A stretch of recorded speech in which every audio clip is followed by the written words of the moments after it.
Él hablaba de que aquí hay mucha gente vieja. Yo voy a discrepar un poco de Camilo. ¿Cuántos viejos hay aquí? Vamos a ver, levanten la mano los viejos. Pero mira, levantó la mano una. Hay una vieja. No, yo creo que aquí no hay viejos. Aquí hay, Camilo, aquí hay mucha gente o alguna gente con mucha juventud acumulada. No viejos. La palabra no se contradice y ella dice que en Cristo nosotros somos nueva criatura. Yo no he visto que la Biblia dice que somos viejas criaturas. De hecho, dice las cosas viejas pasaron. Si éramos viejos antes, ahora somos nuevos en Cristo. Y qué privilegio es estar aquí.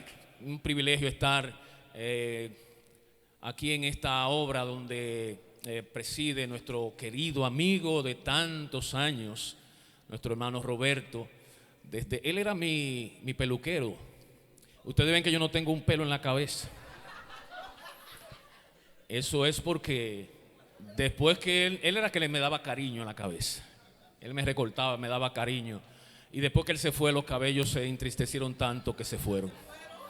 Dijeron, nos vamos. Porque él me dejó otro barbero, pero no me trataba con ese cariño que me trataba mi hermano y amigo Roberto. Nosotros somos de la vieja guardia y recordábamos hablando en estos días, esos tiempos que pasábamos. A nosotros se nos enseñó a evangelizar en nuestra iglesia. El pastor Silverio Martínez era buque insignia en cuanto al evangelismo y todos los domingos en la tarde, junto a un grupo de jóvenes, el pastor iba hacia una comunidad llamada Eureka y allá íbamos nosotros junto a nuestro pastor a predicar la palabra. Y yo me gozo porque yo veo que eso ha permanecido en el corazón, en el sentimiento de nuestro pastor Roberto. Cuando yo lo veo que él sale a la calle a predicar, así es como lo hacíamos allá en República Dominicana, en San Pedro de Macorís. Él sale con la iglesia. La iglesia no está en cuatro paredes, la iglesia está allá afuera. Y el Señor nos mandó a ir, no a quedarnos. Y siento mucho regocijo cuando veo esto, porque esto fue algo que aprendimos de nuestro pastor Silverio Martínez. Y qué bueno es que aún el pastor Roberto mantiene esa costumbre de llevar el evangelio a aquellos que necesitan escuchar. ¿Cómo escucharán si no hay quien les predique? Se necesita de hombres y mujeres dispuestos a sacrificar su tiempo para salir y hablar a otros de las maravillas que hay en Cristo nuestro Señor. Reciban un caluroso saludo de parte de nuestra iglesia, nuestro pastor, el pastor Luis Rogers, y la Iglesia Bíblica Cristiana El Calvario. Somos uno en Cristo, aunque estemos separados por la distancia, pero en Cristo somos uno, tenemos el mismo espíritu y ustedes y nosotros allá somos la iglesia de Cristo. Yo quiero que aprovechemos el tiempo porque a veces tiendo a ser un poquito exagerado en el tiempo de la predicación y no quiero cansarles en esta mañana. Así que vamos a aprovechar el tiempo para hablar. En esta mañana estaré hablando bajo el tema aflicción pasajera versus gloria eterna. Aflicción pasajera versus gloria eterna. Y este mensaje va a estar basado en la segunda carta de Pablo a los Corintios, en el capítulo 4, los versículos del 16 al 18. Así que vamos a ir inmediatamente a este pasaje. Segunda a los Corintios, capítulo 4, versículos del 16 al 18.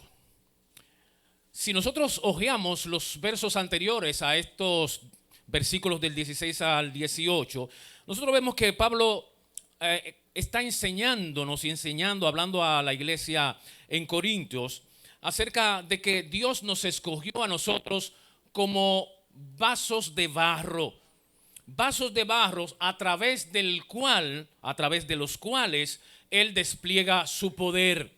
Esto lo hizo así para que la gloria sea de Él y no nuestra. solamente Dios merece recibir toda la gloria. Si hay algo que Dios no comparte con nadie, es su gloria. La gloria le pertenece a nuestro Dios. Y Pablo nos habla acerca de esto en los versículos anteriores. Pablo habla también de que él corría esta carrera esperanzado en que el poder que resucitó a Cristo Jesús de entre los muertos, ese mismo poder es el que puede a nosotros mantenernos en medio de cualquier situación difícil. Es ese mismo poder que nos levantaría a todos nosotros para estar con Él por la eternidad. Y eso le daba a Pablo confianza. Eso le daba a Pablo valor para continuar adelante. Confianza en los propósitos de Dios. A veces pasamos por situaciones tan adversas, tan difíciles, que tendemos a tener miedo, a olvidarnos de quién es el Dios al cual servimos y que Él tiene completo control de todas las circunstancias. Pero Pablo estaba confiado en aquel Dios en el cual él había creído, y él concluye en que todas esas experiencias duras que pueden presentarse en la vida del creyente, Dios las utiliza para santificarnos, y Dios las hace por amor a nosotros. Uno quizás se pregunta, pero ¿cómo es posible que Dios pueda utilizar situaciones difíciles porque me ama? Déjeme decirle que si usted no lo cree de esa forma, eso lo dice Dios. Las cosas que Él permite es para nuestro bien y es por amor a nosotros. Es para muchos de nosotros quizá difícil el pensar que esas situaciones difíciles Dios las pueda utilizar y las permita por su amor, pero Él lo dice en su palabra. Y yo así lo creo. No sé usted, pero yo así lo creo.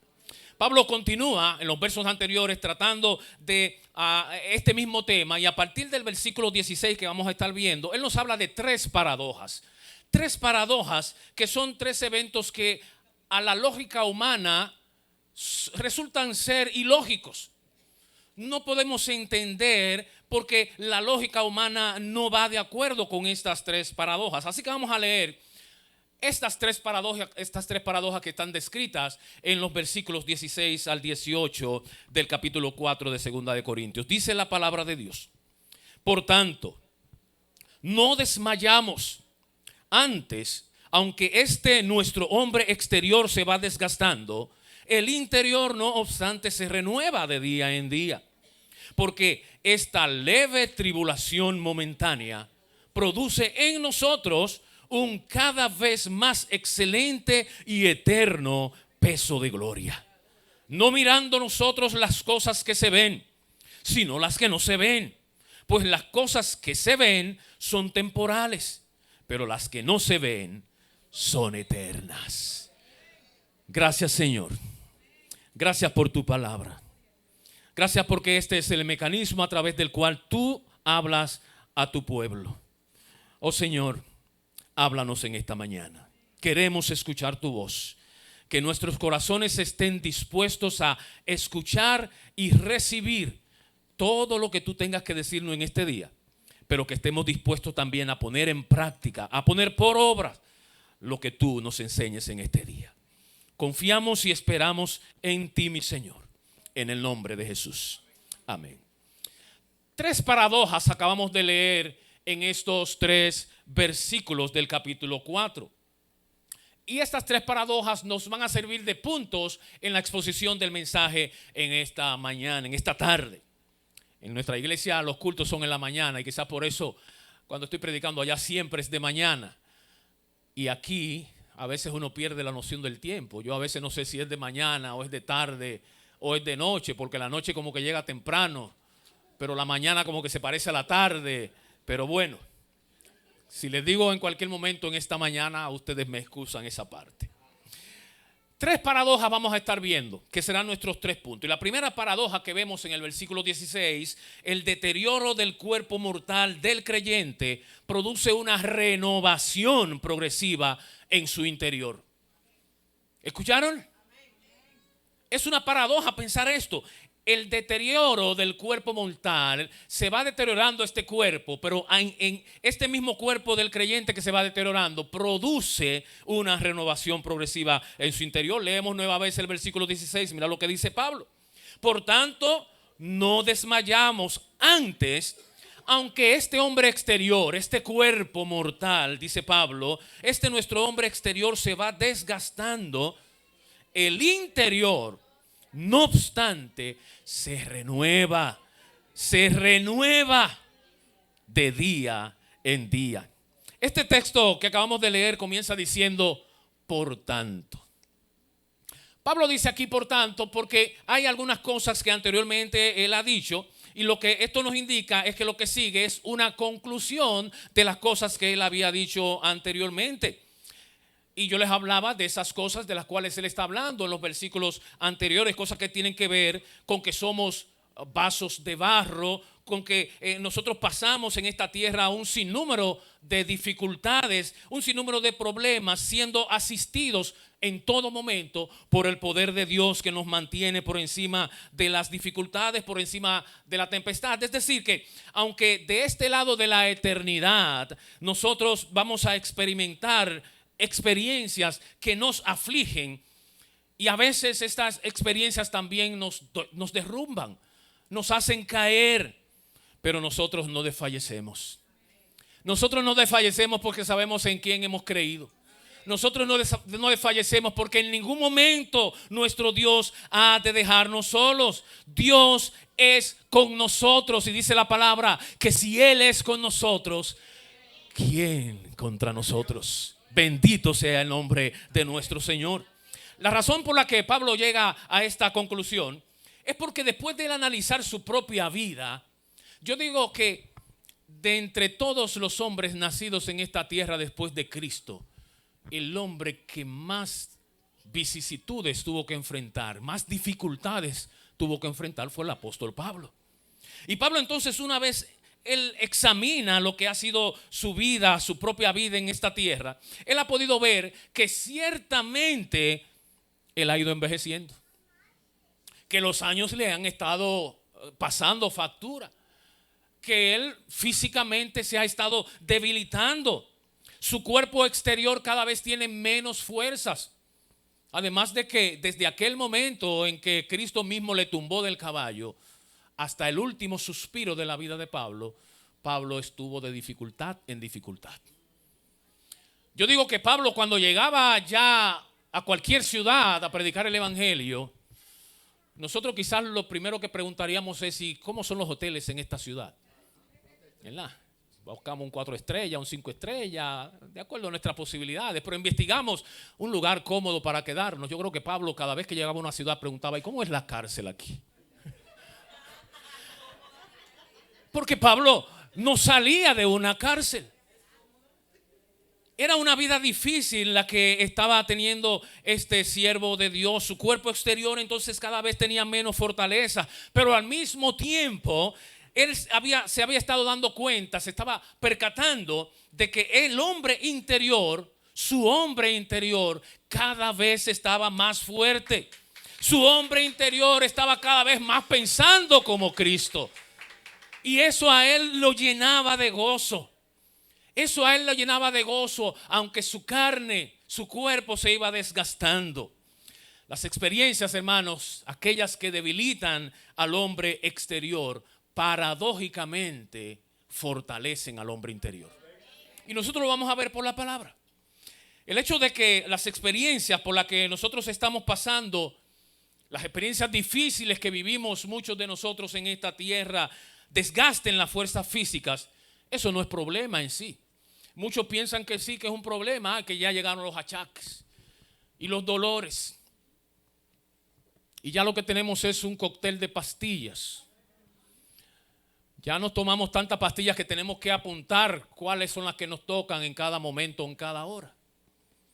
Sin embargo, ese desgastamiento físico que es progresivo, que es natural, aunque en muchas personas es un poco más avanzado, esos problemas que pueden traer esta debilidad del cuerpo, no es el grave problema en sí. El problema es si nosotros permitimos que esas experiencias duras, difíciles, dolorosas, esas experiencias consuman o debiliten mi hombre interior. Ahí sí que eso se convierte en un problema. Cuando esas dificultades que tenemos hacen que mi hombre interior, mi ser espiritual se debilite, entonces estamos teniendo problemas. Para el hombre que tiene la perspectiva de Dios, para el hombre que ve las cosas desde el punto de vista divino, cada experiencia dolorosa lo que hace es que le ayuda a recordar que es lo que realmente tiene valor. ¿Y qué es lo que realmente tiene valor para nosotros en esta tierra? ¿Qué es lo que realmente a nosotros nos debe interesar en esta tierra? Cristo mismo nos dijo, mas buscad.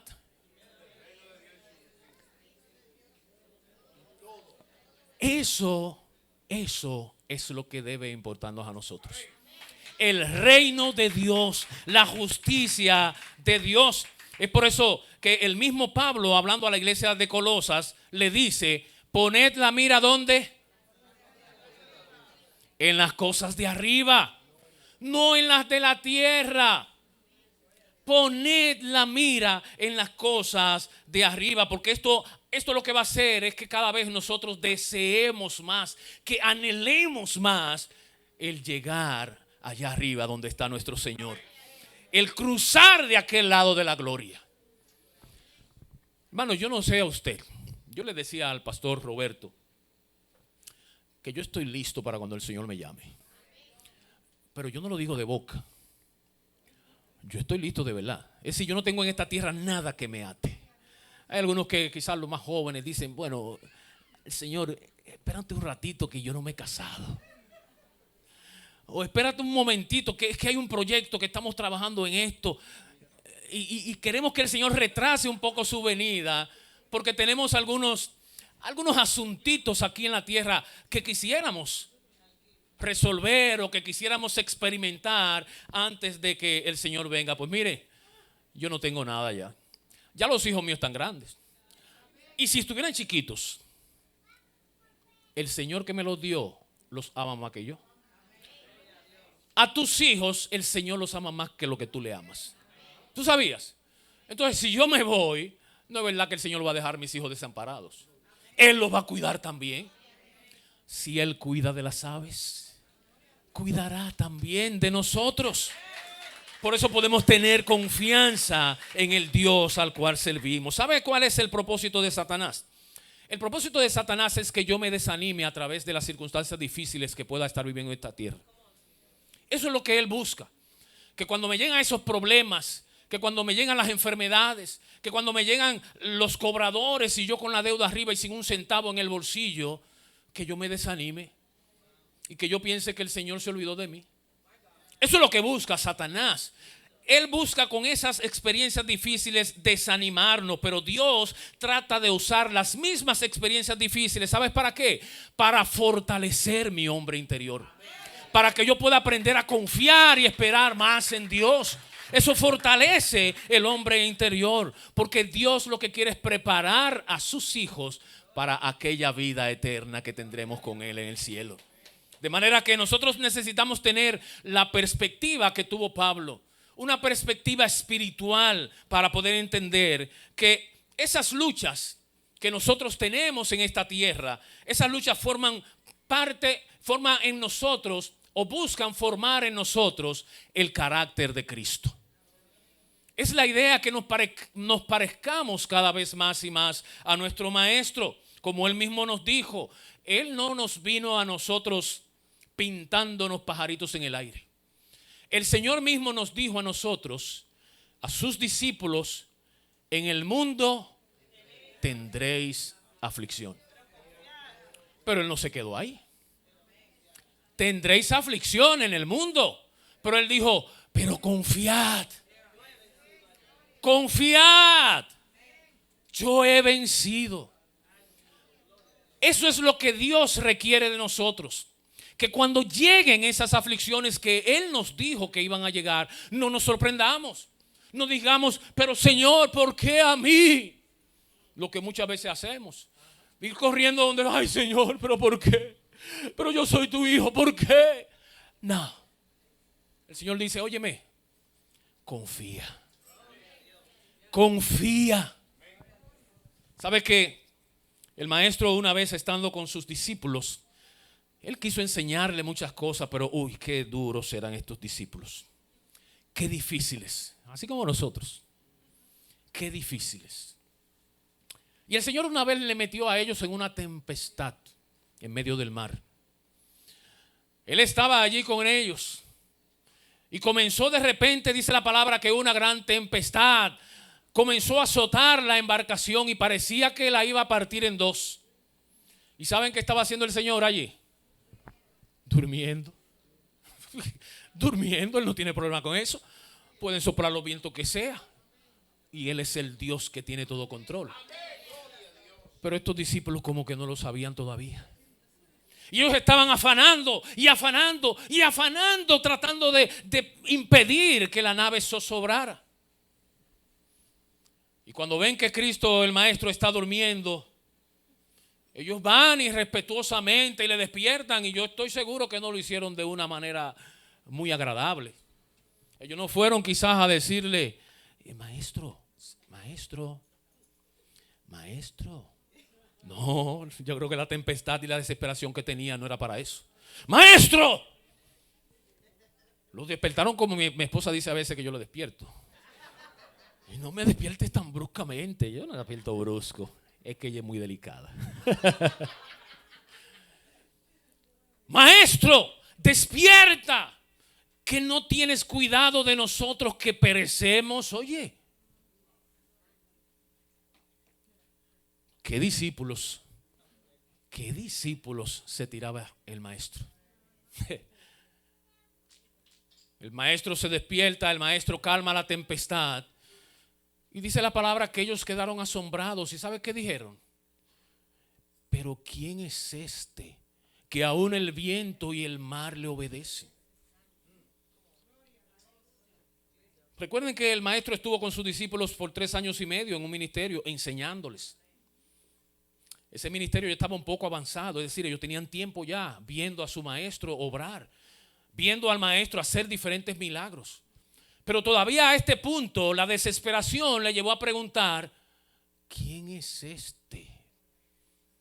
Los discípulos. Pero no hablemos de los discípulos, hablemos de nosotros. ¿Cuántas veces hemos dudado del Maestro? Cuando estamos metidos en esos vientos de tempestad, en esas situaciones difíciles, ¿cuántas veces hemos gritado, Señor, sálvame que perezco, con desesperación? Dudamos de nuestro Dios. El Maestro tuvo que introducir a sus discípulos en una segunda ocasión, nos dice la palabra, en otra tempestad similar. Y en esa tempestad similar, en esa ocasión, el Maestro no estaba con ellos. Él dice que se quedó, dice la palabra que se quedó en el monte orando. Pero ustedes creen que él no tenía cuidado de ellos. Desde allí el Maestro sabía, veía todo lo que estaba pasando. Él lo quiso mandar solo porque es un buen maestro. Era el mejor maestro. Es el mejor maestro el que tenemos. Él sabe cómo enseñarnos. Y él dijo que aquella ocasión no aprendieron. Ellos preguntaron que quién es este. Ahora yo lo voy a mandar solos.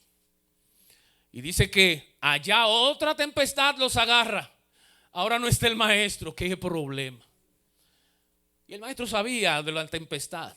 Y él dejó que la tempestad arrancara.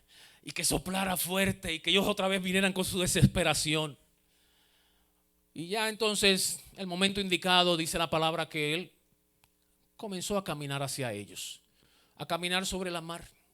A caminar sobre la tempestad, mostrando que él tiene control de todo. Y allí cuando lo ven los discípulos, lo primero que piensan es, un fantasma. ¿Qué es esto? Tempestad más fantasma. ¿Y ahora qué hacemos? Pedro, que era un discípulo atrevido, aguerrido, rápido, hacía cosas a veces sin pensarlo. Él dijo, ¿quién eres? Yo soy, dice el Maestro, no temas. Yo soy. Y Pedro le dice, si eres tú, manda que yo vaya. Es terrible ese Pedro. Manda que yo vaya. Y ven. Y Pedro comienza. Se atreve estamos hablando en medio de una tempestad. A mí no me gustan las yolas. Sí, porque como que se mueven mucho. Y entonces allá abajo yo no sé, nunca sé lo que hay. Los tiburones como que son peligrosos. Pero Pedro se atrevió. Pedro era un hombre de la mar. Quizás no le tenía tanto temor. Y él se atrevió y dio el primer paso. Y dio el segundo. Y Pedro comienza a caminar sobre la tempestad. Comienza a caminar sobre la dificultad. Comienza a caminar sobre el problema que le estaba asediando en ese momento. Pero ¿qué pasa con Pedro? Que de repente como que sopló un poquito más fuerte el viento. Y él, que estaba con su mirada fija en el maestro que le llamó, caminando sobre la tempestad, de repente ese viento fuerte y esa ola más grande le hizo hacer así. Wow. Quitar la mirada del maestro. Y dice la palabra que en ese mismo momento comenzó a hundirse. La falta de fe de Pedro comenzó a hacerlo hundirse en medio de la situación adversa. Y eso nos pasa a nosotros muchas veces. Estamos en la situación difícil. Estamos en medio de la tormenta que el Señor mismo nos ha puesto. Recuerden que el Señor fue que puso a sus discípulos en esa tormenta. Él les mandó, váyanse adelante. Él tenía eso preparado para sus discípulos porque tenía algo que enseñarles. Él quería que sus discípulos aprendieran a confiar en Él. Pero ¿cuántas veces nosotros así mismo en esa situación nos olvidamos de poner la mirada en el Maestro? En aquel que nos dijo, confiad, confiad. Y entonces vemos el problema más grande que el Dios en el cual confiamos. E inmediatamente nos traga el problema. Una vez que Cristo le sube otra vez cuando él clama, sálvame, maestro, Cristo le sube de nuevo y lo que le dice es, hombre de poca fe, ¿por qué dudaste? Si yo te llamé, si comenzaste a caminar por encima de la tempestad, ¿por qué dudaste? Y una vez en la embarcación el maestro calma la tempestad y entonces los discípulos aprenden la lección. Y termina el verso diciendo que ellos, postrándose, le adoraron. Ellos reconocieron que ese que le había librado de la tempestad es el único y verdadero Dios. El gran maestro siempre tiene cosas que enseñarnos. Pero para enseñarnos esas cosas es necesario que llegue la aflicción. Tendréis aflicción, pero confiad, dice el maestro.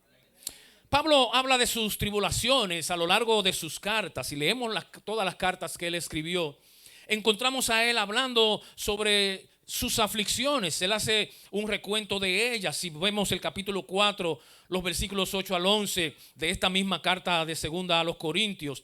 En el capítulo 6, versículos 4 al 10. En el capítulo 11, versículos 23 al 33. En el capítulo 12, versículo 10. Encontramos a Pablo haciendo un recuento de todas las cosas que le ha pasado. Vamos a leer, aunque sea uno de estos pasajes. Vamos a ir al capítulo 11. Capítulo 11, versículo 23 al 27. Mira lo que dice Pablo. Dice, ¿son ministros de Cristo? Como si estuviera loco hablo. Yo más. En trabajos, aquí comienza él a decir todo lo que ha pasado. En trabajos más abundante. En azotes sin números. En cárceles más. En peligro de muerte, muchas veces. De los judíos 5 veces he recibido 40 azotes menos 1. 5 por 39, multiplíquenlo. 3 veces he sido azotado con varas. 1 vez apedreado. 3 veces he padecido naufragio. 1 noche y un día he estado como náufrago en alta mar. En caminos muchas veces en peligro de ríos, peligro de ladrones, peligros de los de mi nación, peligros de los gentiles, peligros en la ciudad, peligros en el desierto, peligros en el mar, peligros entre falsos hermanos, en trabajo y en fatiga, en muchos desvelos, en hambre y sed, en muchos ayunos, en frío y desnudez. Pablo, que pasó por estas aflicciones, las llama como leves y pasajeras. Y esa es la segunda paradoja que vamos a ver en este día. Recuerden, son 3 paradojas que vamos a estar viendo. La segunda paradoja, precisamente, las aflicciones pasajeras de este mundo producen un eterno peso de gloria en nosotros. Versículo 17, leemos.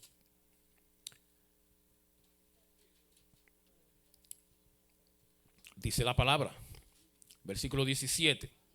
Porque esta leve tribulación momentánea produce en nosotros un cada vez más excelente y eterno peso de gloria. Esto es lo que estaban, estas aflicciones de las cuales habló Pablo, eso era lo que estaban produciendo en él. Estaban produciendo en Pablo un pesado y eterno peso de gloria. Cuando uno lee esas experiencias que acabamos de leer, que Pablo describe, y hay muchas otras en los versículos o pasajes que ya les cité, pero cuando yo leo estas que acabamos de leer, yo no veo allí ninguna leve ni pasajera. Desde mi punto de vista yo la veo como cosas grandes, cosas fuertes, cosas difíciles, abrumadoras, interminables por las que el apóstol Pablo tuvo que pasar. Pero él las califica como leves y pasajeras. Insignificantes para él. Pero ¿cómo así, Pablo? Es decir, ¿cómo es que Pablo puede... Déjenme otra vez leerle la lista. Él dice, ha pasado por cárceles, azotes un sinnúmero de veces, peligro de muerte, 5 veces 39 azotes, 3 veces golpeado con varas, 1 vez apedreado, 3 naufragios, 1 noche y 1 día en el agua, con frecuencia en viajes, en peligros de ríos, peligros de salteadores, peligros de los compatriotas suyos, los judíos, peligros también de los gentiles, peligros en la ciudad, peligros en el desierto, peligros en el mar, peligros entre falsos hermanos. Uy, qué peligro. En trabajos, fatigas, muchas noches sin dormir, en hambre, sed pasó el apóstol, a menudo sin comida, en frío, en desnudez. Hermanos, a mí solamente el hecho de leer estas cosas me aterra. Que yo tenga que pasar por todo eso, eso me da miedo. Eso aterra. Pero estas cosas Pablo las califica como leves y momentáneas. Cosas pasajeras. Y esto le ocurrió a la persona que más escribió en el Nuevo Testamento. Ningún apóstol escribió tanto como escribió el apóstol Pablo. ¿Y sabes qué? Todo esto que él pasó no fue porque era un criminal. Porque si es por criminal, si fue que mató a uno y andaba huyendo y andaba escondiéndose, si fue que robó y por eso estaba él todo el tiempo asustado o todo el tiempo encarcelado, no. Pablo pasó todo esto por causa del evangelio. Y esto también resulta paradójico. Resulta paradójico que una persona que esté trabajando para la causa de Cristo, que una persona que esté entregado a la causa de Cristo, tenga que pasar por situaciones tan difíciles como la que el apóstol Pablo tuvo que pasar. Que una persona que está entregado a Dios, que una persona que de corazón quiere servirle a Dios, tenga que pasarle las peores cosas. Y que la persona, es paradójico, que la persona que pasa por las peores cosas, las califique leves y momentáneas. Resulta paradójico esto. Para él esto no tenía importancia. Todo eso que pasó era para él insignificante. ¿Cómo es que algo tan pesado como esto puede ser calificado como leve, momentáneo, como pasajero? ¿Cómo es que una lista tan larga de vicisitudes puede ser calificado como pasajero?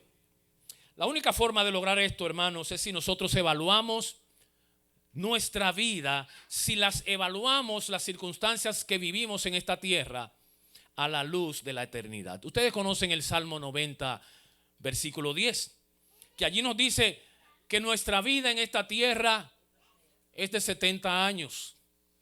Para los más robustos, los más fuertes, dice la palabra, no lo digo yo, es de 80.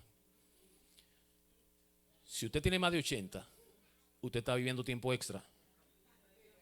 No lo digo yo.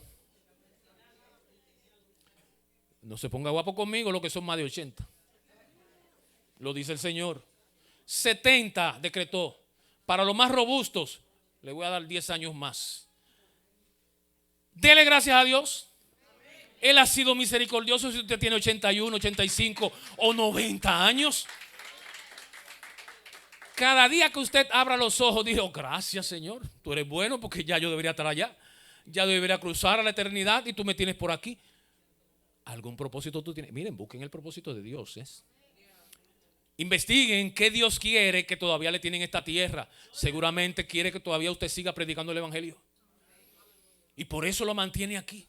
Pero la palabra ha decretado eso, Dios lo ha decretado. ¿Cuántas personas ustedes conocen de 100 años? ¿Quién conoce a alguien de 100 años? Vamos a ver. ¿Cuántas personas tú conoces de 100 años? 2. ¿Quién más? ¿Cuántas usted conoce? Van 3. Van 3. ¿Quién más? ¿Cuántos? 4. ¿Quién más? Ya. Es decir, en el grupo que hay aquí, conocen 4 personas que han pasado de 100 años. ¿Cuántas personas hay en este mundo? ¿Cuántos millones, cuántos miles de millones de personas habitan esta tierra? ¿No llegan a 100 años? De hecho, la tasa de mortandad hoy día es de jóvenes. Los jóvenes son los que primero se están yendo. Quieren vivir, como dice el cantante aquel, la vida loca. Y viviendo la vida loca, les llega la muerte cuerda. Demostrando que realmente estaban locos viviendo esa vida. 70, 80 es el tiempo que Dios ha estimado. Entonces, cuando nosotros comparamos 70, 80, puedes comparar 90, puedes comparar hasta 100 años que tú quieras. Puedes comparar 115 años si tú quieres. Cuando tú comparas estos años con la eternidad, la vida del hombre es pasajera. 115 al lado de la eternidad es pasajera. La Biblia dice que la vida del hombre es como la flor del campo, que hoy florece, mañana está marchita, mañana se seca. La vida del hombre en esta tierra es pasajera. Ahora, si tú vives en el plano de lo terrenal, entonces toda experiencia humana que tú puedas vivir, tú la vas a ver como algo interminable. Señor, pero ¿hasta cuándo? Para ti eso es interminable, ese problema que tienes. Señor, pero te he estado orando y tú no me libras porque tú crees que todavía falta mucho o has pasado mucho tiempo con ese problema. Es necesario que si piensas de esa forma te coloques los lentes de la eternidad para que aquello que te parece largo, aquello que te parezca pesado, entonces adquiera otra dimensión. Pablo lo que ha hecho es precisamente poner en una balanza. De un lado él puso los azotes que él había recibido. De un lado él puso las cárceles que él había recibido. Puso de un lado los días de naufragio, los días de hambre, los desvelos, la sed que él había pasado. Y del otro lado entonces él colocó la gloria que había de venir. ¿Y sabes qué ocurrió con esa balanza? Se inclinó para la gloria que ha de venir. Ahí entonces podemos entender que esos problemas que vivimos en esta tierra son leves, son pasajeros, son problemas que no pueden ser comparables con esa gloria. Pablo, escribiendo a la iglesia de Roma en el capítulo 8, el versículo 18, él les dice, ese versículo, vamos a buscarlo, pues yo quiero que todos lo leamos si no lo conocemos. Romanos, el capítulo 8, versículo 18. Mira lo que dice Pablo a los romanos y nos dice a nosotros, la iglesia bíblica cristiana de Brooklyn, en esta mañana. ¿Lo tenemos? Lo leemos todos juntos a la cuenta de 3. 1, 2, 3. Pues tengo por cierto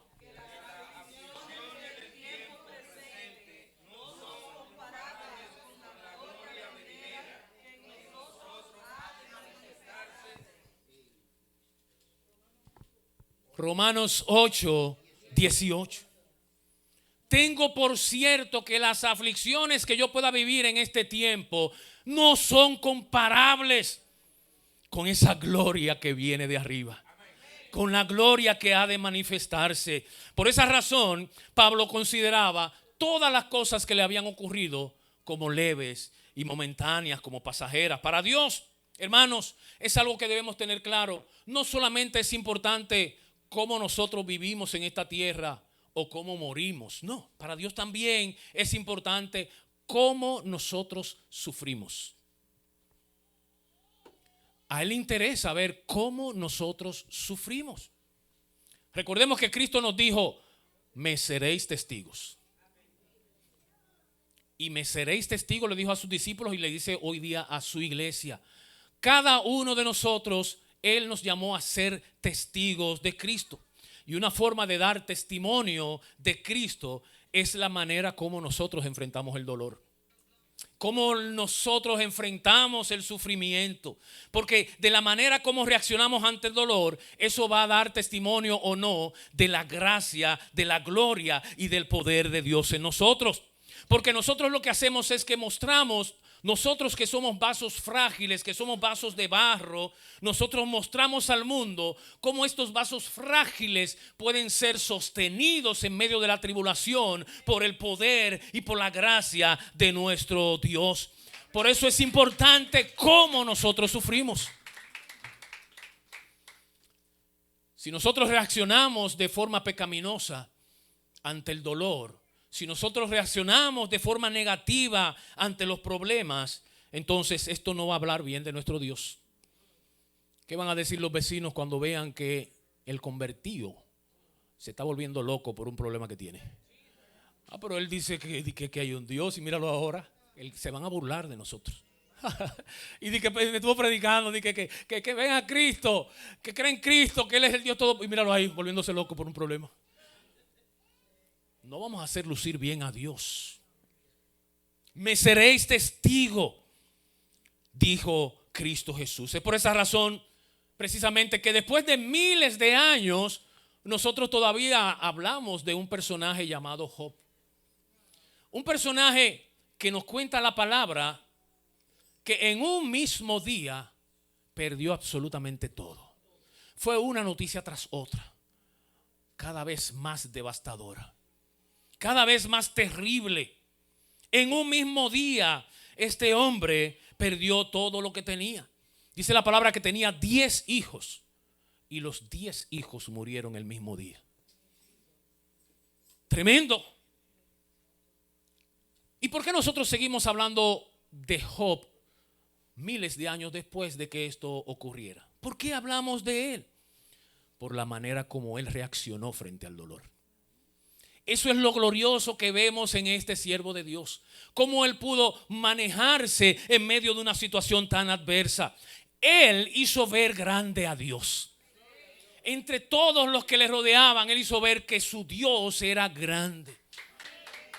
Y eso es lo que Dios requiere de nosotros.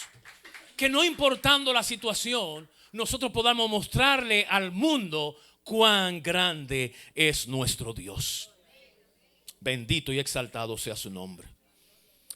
La tercera y última paradoja que Pablo nos habla aquí, nos revela de qué manera nosotros podemos vivir, qué tenemos que hacer para nosotros vivir de esa manera. El versículo 18, allí vemos que debemos vivir en este mundo viendo ¿qué cosa? Lo que no se ve. Eso es una paradoja. Dice Pablo, por tanto, nosotros todos, estoy leyendo, no mirando nosotros las cosas que se ven, sino las que no se ven, pues las cosas que se ven son temporales, pero las que no se ven son eternas. Gloria a Dios. Las cosas que se ven son temporales.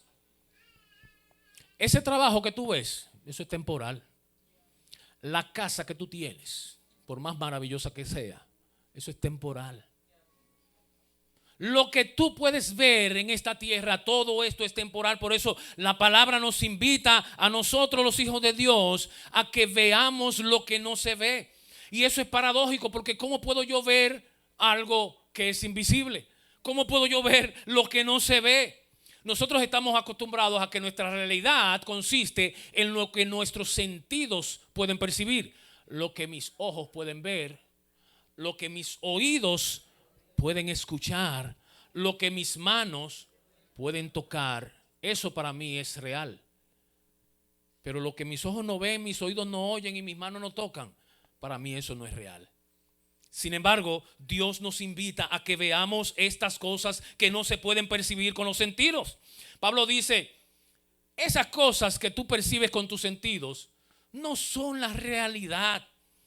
Por eso es que tú necesitas ver lo que no se ve. En la palabra nosotros vemos la historia de Eliseo. Y en una ocasión Eliseo estuvo rodeado por ejércitos, miles de enemigos que venían contra él. Y el siervo de Eliseo nos dice la palabra. Esta historia se encuentra en el segundo libro de Reyes y lo pueden buscar y leerlo más adelante. Segundo de Reyes, el capítulo 6. Dice el siervo a Eliseo cuando ve a ese ejército contra él. Dice, Eliseo, perecemos. Mire el ejército que viene. Estamos rodeados.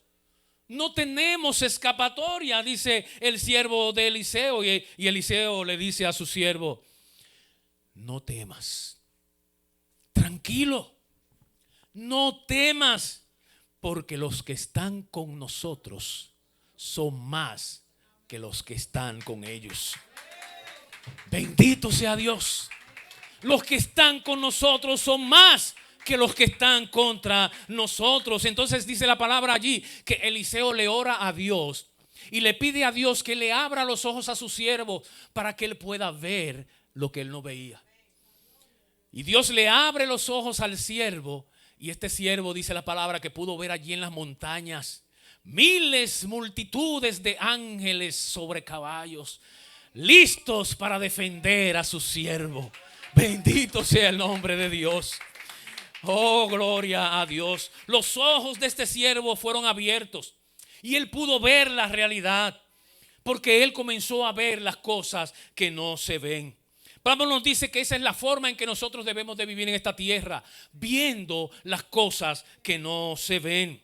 La palabra de Dios precisamente son esos lentes que nos permiten ver las cosas que no se ven.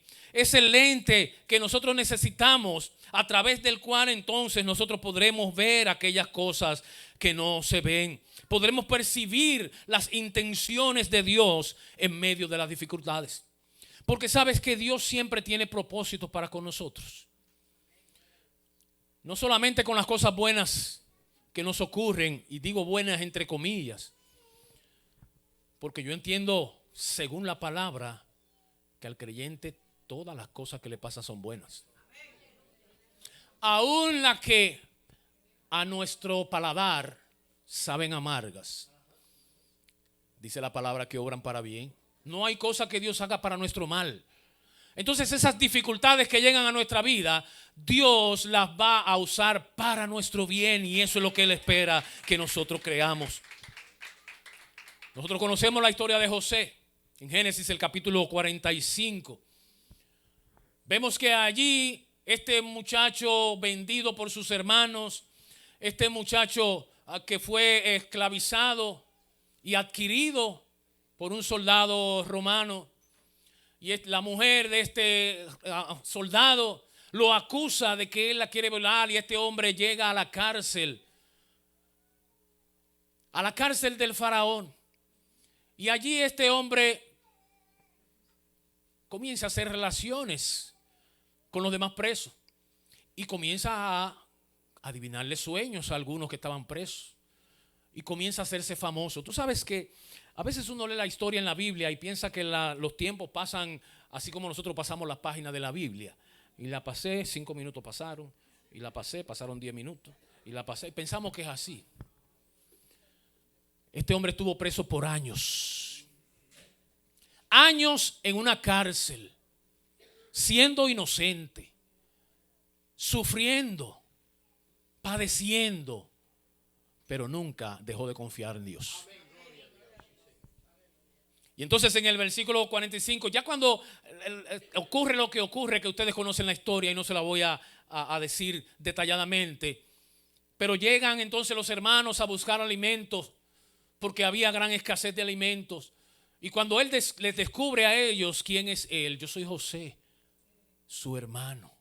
¿Ustedes se imaginan cómo se pusieron esos hermanos? Ay, mi madrecita. Nos fuñimos en buen dominicano. Y ahora, ¿quién podrá defendernos? Ni el Chapulín iba a poder defenderlo. Ellos dijeron: ya, hasta aquí llegamos. Ese fue el que nosotros vendimos, el que nosotros le hicimos la vida imposible. Y míralo ahora, es Dios, mira dónde Dios lo ha puesto. Mira dónde Dios lo ha puesto. Y este José, que ve la angustia en el rostro de sus hermanos, en el capítulo 45, versículo 5, les dice: ahora pues, no os entristezcáis, ni os pese de haberme vendido acá, porque para preservación de vida me envió Dios delante de vosotros. Dios tiene propósitos. Seguro que José no sabía cuál era el propósito de Dios cuando ellos lo echaron en el foso y lo quisieron dejar allí para que muriera. Seguramente no sabía todavía cuál era el propósito de Dios cuando ellos decidieron sacarlo y mejor venderlo. Seguramente no sabía cuál era el propósito de Dios cuando él cae en el calabozo todos estos años. Pero se mantuvo confiando en la bondad de Dios. Y entonces ahora les dice: Dios tenía propósitos, tranquilos. Y yo estoy consciente de esto, porque para preservar no solamente la vida de mucha gente, porque solamente el pueblo de egipcio pudo conservar alimentos para esos años que venían de escasez, sino que muchos pueblos alrededor acudían a Egipto a comprar alimentos, que era el único lugar donde había. Pero los 12 hermanos, las 12 tribus, los hijos de Israel, el pueblo escogido por Dios, también encontró allí la gracia de Dios. Propósitos de Dios no los conocemos muchas veces, pero debemos confiar en que siempre son buenos propósitos. Nuestra visión antes de nosotros llegar a Cristo era una visión borrosa, era una visión como ven las personas miopes, como veo yo si me quito estos lentes ahora. Veo todo borroso. Así es nuestra visión cuando estamos en el mundo. Pero para nosotros esa es la visión que tenemos. Esa es la que estamos acostumbrados a ver las cosas de manera nebulosa, borrosa. Ya nos hemos acostumbrado. Yo veo en internet y me parece tan lindo, tan interesante. Quizás usted ha visto alguno de esos videos, porque hay varios, de niños, bebés, que nacen con problemas de visión y se lo detectan tiempo después, ya un poco grandecitos. ¿Y cómo reaccionan esos bebés cuando por primera vez el oftalmólogo viene y le pone unos lentes? Él no sabe lo que le están poniendo y él está asustado y le pone los lentes. Y cuando él hace así y él mira a su mamá por primera vez y la ve así nítida, ¿cómo cambia el rostro de ese niño? Ustedes han visto esos videos, yo he visto esos videos, varios de estos. Qué lindo cuando un niño puede quitar esa visión en nebulosa, esa visión borrosa, y puede observar esa voz que él solamente escuchaba de su mamá. Eso que él solamente podía tocar, que era su mamá, pero no podía verla bien, la veía borrosa. Y ahora la puede ver de manera nítida. Así estamos nosotros también. Así estamos nosotros hasta que Dios mismo en su misericordia nos da nuevos lentes. Cuando Dios nos coloca esos nuevos lentes, entonces una visión nueva comenzamos a ver de todo lo que nos rodea. A partir de ese momento, entonces dejamos de interpretar de manera errónea la vida. Dejamos de interpretarla como nosotros anteriormente la habíamos visto. Y las cosas que no entendíamos, a partir de ese momento, entonces comenzamos a entenderlas. Ahora conozco. Ahora puedo ver. Job dijo esto. Después de pasar Job, que era un hombre que Dios mismo le dijo allá en el cielo a Satanás: ¿no has considerado a mi siervo Job un hombre justo? Dios veía a Job como justo, pero Job tenía que pasar por esos problemas. Porque después que Job pasó por todos esos problemas y después que Job triunfó por encima de esos problemas, Job terminó diciendo: oye, yo conozco que tú todo lo puedes, yo sé que tú eres el Dios grande.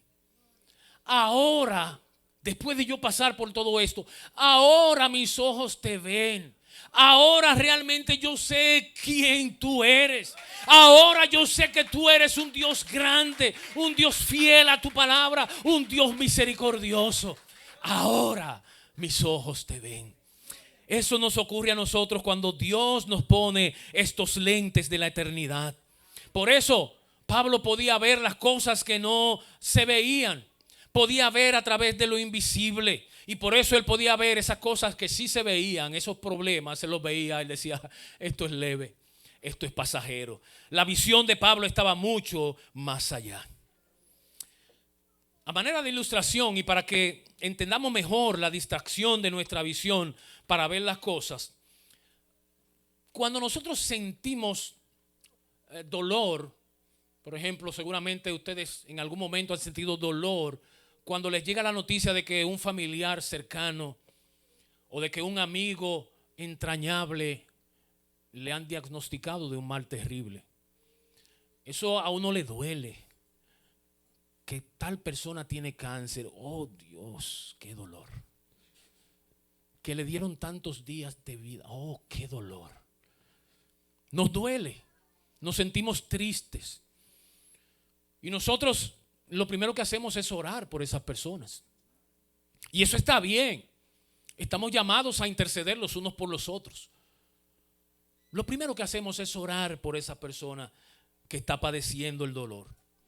Sin embargo, muchos de nosotros que nos duele cuando vemos que esa persona, esos amigos, esos familiares están en una situación difícil y que oramos tal vez por esa persona con esa situación, muchos de nosotros no experimentamos el más mínimo dolor cuando sabemos que esa persona aún está sin Cristo. Cuando sabemos que esa persona está camino a la perdición eterna. Y quizás es nuestro compañero de trabajo, un gran amigo, y nos juntamos muchas veces, pero nunca hemos sacado tiempo para predicarle la palabra. O quizás lo hemos hecho 1, 2 veces, pero no insistimos. No insistimos. Que deberíamos insistir. Que deberíamos cada vez, si realmente amamos a esa persona, a ese familiar, a ese amigo, cada vez que estamos con él, deberíamos predicarle: tú tienes que buscar a Cristo. Tú tienes que buscar a Cristo. Yo no quiero que tú vayas al infierno. Sin embargo, no es la reacción de muchos de nosotros. Ellos van caminando hacia una eternidad de dolor.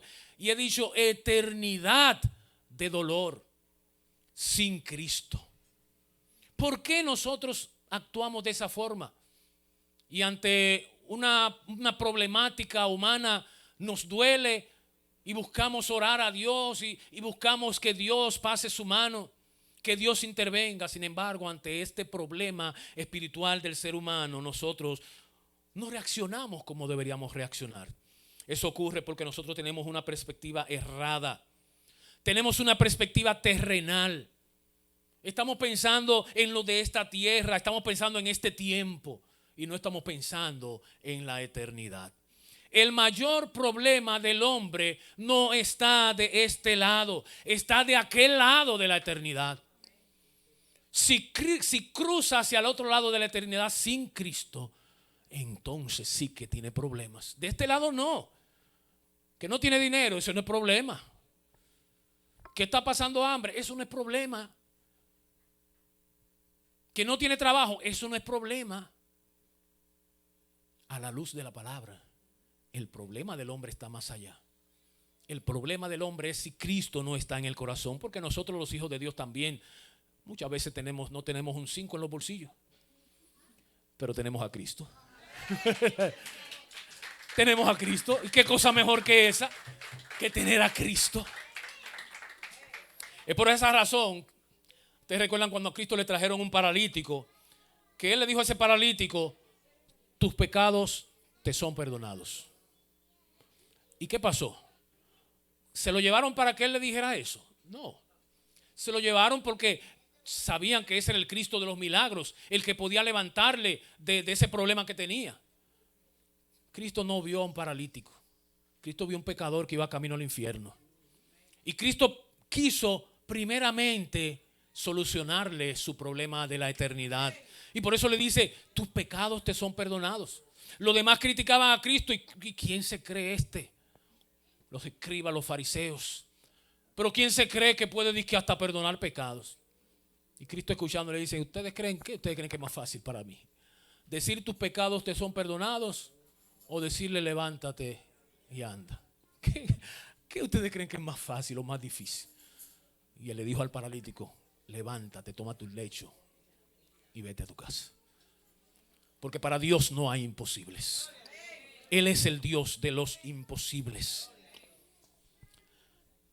Pero Él siempre ve la condición interior del hombre como más importante que su condición exterior. Que el cuerpo se deteriore, Él ya dijo que eso es así.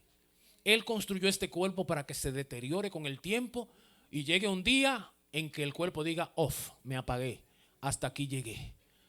Aquel que te dio la vida un día te va a decir: devuélvemela y ven para este lado. Nosotros nos vamos en victoria. Los hijos de Dios partimos de este mundo en victoria. Pero hay de aquel que va del otro lado sin Cristo en su corazón. Hay un paralítico también de Betesda. Ustedes recuerdan esta historia, que estaba allí al lado del río, del mar, del lago. Y él estaba esperando. Había una tradición que decía que cada cierto tiempo venía un ángel y movía las aguas. Y el primero que llegaba a las aguas recibía la salud. Esto no es bíblico. Por si acaso ustedes han creído que esto es bíblico. Esto es un rumor. Esto es que se decía que eso ocurría. Yo no creo que Dios sea tan cruel como para hacer que un grupo de enfermos tengan que esperar a que venga un ángel y mueva la mano y el juidero, imagínense ustedes, el paralítico nunca iba a llegar y el ciego iba a estar mirando para este lado, iba a caminar para allá. Es un problema.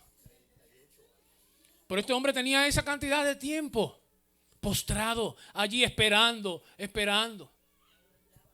Cristo tiene misericordia de él. Cristo sana su enfermedad y este hombre se levanta. Sin embargo, más adelante nosotros vemos que Cristo, en capítulo 5 de Juan, el versículo 14, Cristo se encuentra con este hombre. Porque este hombre se levantó. El problema físico de este hombre fue solucionado. Pero este hombre se fue sin Cristo. De hecho, si leemos el pasaje, cuando él cargó su lecho fue un día de reposo. Y cuando lo encontraron le dijeron: oye, ¿qué tú haces? Porque eso era penado. No se podía cargar nada el día de reposo. No se podía trabajar.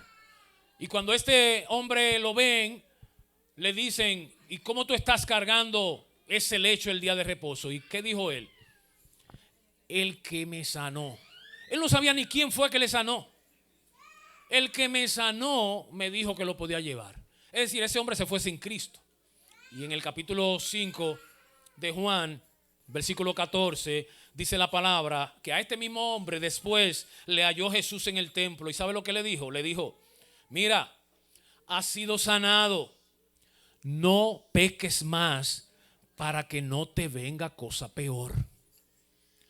Deja de pecar, porque eso que tú tenías no era nada. 28 años paralítico, eso no es nada.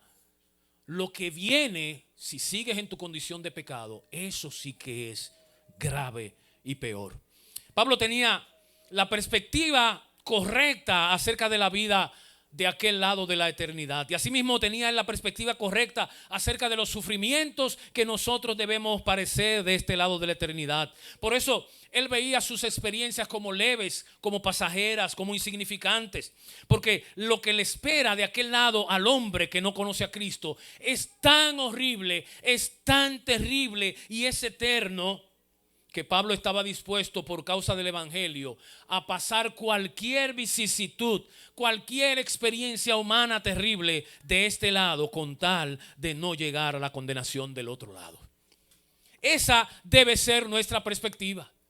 Esa debe ser la forma en que nosotros veamos las experiencias, porque esas experiencias a las que Pablo alude son las que irán formando en nosotros el carácter de Cristo. Yo quiero concluir en esta mañana haciendo mención a las palabras de Pablo en Romanos el capítulo 5, versículos 3 al 5, donde Pablo nos dice: y nos gloriamos en la esperanza de la gloria de Dios. Y no solo esto, sino que también nos gloriamos en las tribulaciones. Nos gloriamos en las tribulaciones, dice Pablo, sabiendo que la tribulación produce paciencia, y la paciencia prueba, y la prueba esperanza, y la esperanza no avergüenza, porque el amor de Dios ha sido derramado en nuestros corazones por el Espíritu Santo que nos fue dado. Hermanos, no vamos a tener paciencia si no pasamos por la tribulación. Eso es lo que está diciendo Pablo. No voy a tener esperanza si no paso por la prueba. De manera que es necesaria la tribulación en el creyente. Es necesario que pasemos por la prueba para que esas cosas comiencen a formar en nosotros el carácter de Cristo. Carácter como la paciencia es un carácter de Cristo. ¿Quién más paciente que nuestro Señor? Carácter como el amor, para que estas cosas sean formadas en nosotros. Cuando Pablo le escribió a la iglesia de Filipos en el capítulo 1, versículo 29, les dijo: porque a vosotros os es concedido a causa de Cristo, no solo que creáis en Él. A muchos de nosotros nos gustaría que ese versículo se hubiera quedado ahí. Se nos concedió un privilegio, tenemos los creyentes, el privilegio de creer en Cristo. La palabra dice que nadie busca a Dios. Todos nos desviamos, nadie busca a Dios. Dios nos busca a nosotros. Dios nos escoge a nosotros. Y Pablo dice aquí que a nosotros nos fue concedido esto, el que creamos en Cristo. Pero también, dice Pablo en ese versículo 29, también se nos fue concedido que padezcamos por Él. Nos quisiéramos quedar con que, ay, qué bueno, Dios, tú sí eres bueno. Tú permitiste que yo creyera en ti. Tú me diste el don de la fe para yo poder creer y entender lo que no entendía. Ay, qué bueno eres, qué bueno eres. Pero cuando Él dice, sí, pero tú tienes que padecer también por mí. Ahí como que, pero ¿cómo así? Él sabe que hay una secta que no sé si aquí, no sé qué tan famosa será aquí en los United, que se llama Pare de Sufrir. Pare de sufrir. Ellos lo que le invitan a la gente es: mira, tú estás sufriendo, ven, para de sufrir, ven para acá, para de sufrir. Y comienzan a venderle un sinnúmero de disparates que traen del río Nilo y del qué sé yo dónde, y la hierba prodigiosa del Mesopotamia. Y la gente, porque quieren parar de sufrir, creen estas tonterías. Cristo nos dijo a nosotros: hey, van a tener aflicción. Van a tener aflicción. Es decir, ténganlo claro. Vengan a mí. Pero sepan que van a tener aflicción. Ahora, tengan por cierto que yo estaré con vosotros. Estaré con vosotros hasta el fin de los siglos. Bendito sea el nombre de nuestro Dios. Cuando mi carácter es probado, ese carácter se va asemejando más a la imagen de Cristo. Y un carácter más semejante a la imagen de Cristo va teniendo una mejor perspectiva de cómo es la realidad. Y lo que antes era una vaga idea de que nos espera un mundo mejor, ahora es una realidad que nos sostiene en el presente. Y esa es la realidad que nos ayuda a ver que ciertamente las circunstancias de este mundo no vale la pena compararlas con la gloria que ha de ser revelada. Bendito sea Dios. Gracias, mi Señor. Gracias por tu palabra. Oh, gracias porque tú nos hablas a través de ella. Gracias por esta esperanza gloriosa que tenemos en Cristo Jesús, de que en ti somos más que vencedores. Gracias, Señor, porque tú nos dijiste desde el principio que en este mundo tendríamos que pasar por aflicción, que veríamos muchas pruebas, dificultades. Pero qué bueno, Señor, es poder saber, tener la paz y la seguridad de que con Cristo en la barca todo marchará bien. Que aunque el día se nublezca, que aunque truenos y rayos comiencen a sonar, que aunque los vientos rujan con tempestad, nosotros en ti podemos estar tranquilos, porque en ti estamos seguros. Gracias, Señor.